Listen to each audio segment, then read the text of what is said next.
Hi friends, எல்லாருக்கும் வணக்கம். நான் தான் மண்ணின் தம்பி அங்கே அரசன் அனீஷ்.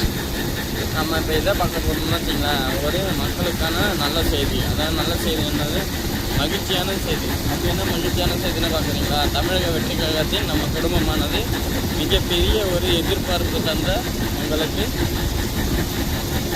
ஒரு சந்தோஷம். அது எங்களுக்கு மிக மிக சந்தோஷம். ஏன் அன்றைக்கி கேட்டிங்கன்னா, தமிழக வெற்றி கழகத்தின் தளபதி விஜய் அண்ணா அவர்கள் உங்களை தேடி எல்லாரும் தேடி வந்தார். அதே மாதிரி அவருக்கு வாக்களிச்சிங்க.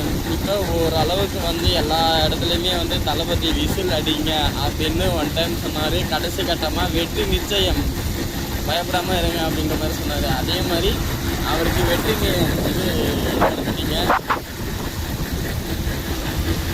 இந்த மாதிரி அரசியல் சுற்று வட்டாரத்தில் இந்த மாதிரி யாரும் எந்த ஒரு மெஜாரிட்டியும் எதிர்பார்த்துருக்க மாட்டாங்க. அதாவது அதுவும் நம்ம சீமான் அண்ணன் இருக்கார்ல, சீமான் அண்ணன் தம்பி சாட்டம் இருக்கான். அதெல்லாம் தலைவர் எங்கேயாவது போய் மாட்டிக்கலாம்.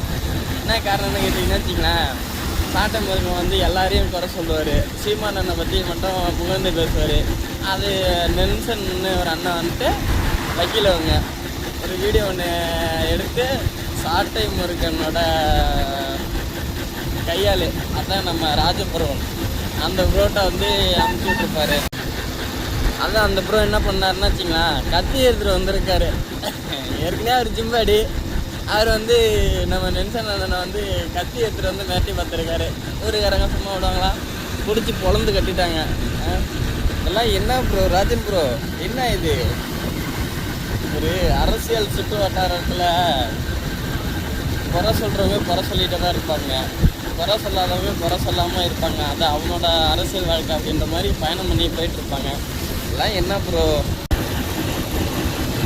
அப்படிலாம் பார்த்தா நீ ஒரு யூடியூபராகவும் ஆகிருக்க முடியாது, இன்ஸ்டாகிராம் செலிப்ரிட்டியாகவும் இருக்க முடியாது, ஃபேஸ்புக்கோட என்ன எதுவுமே ஆகிருக்க முடியாது ப்ரோ. ஆனால் ரொம்ப நீங்கள் மோசம் ப்ரோ. ஒருத்தர் அடிக்கிறதுக்கு ஒரு பட்டாளமே ராஜன் ப்ரோ, நீ எல்லாம் 10 ஆள் அடிக்க 10 ஆளோட போவேன். ஆனால் தமிழக வெற்றிக்காக தம்பி எல்லாம் என்ன திரும்ப பண்ணுவோம், அந்த 10 ஆள் அடிக்க 10 ஆளாக போவோம். அவங்களுக்குலாம் வரலாறுன்றதை விட அனுபவம் இன்னும் 10ல் ப்ரோ. அப்போ இங்கே ஃபஸ்ட்டு எப்படி ஒரு பொது விஷயத்தை நடந்து தெரிஞ்சுங்க. அப்புறமா நீங்கள் கத்தியை தூக்கலாம், கம்பை தூக்கலாம். இதெல்லாம் என்ன ஏஜ் ப்ரோ கத்தி தூக்குறதுலாம்?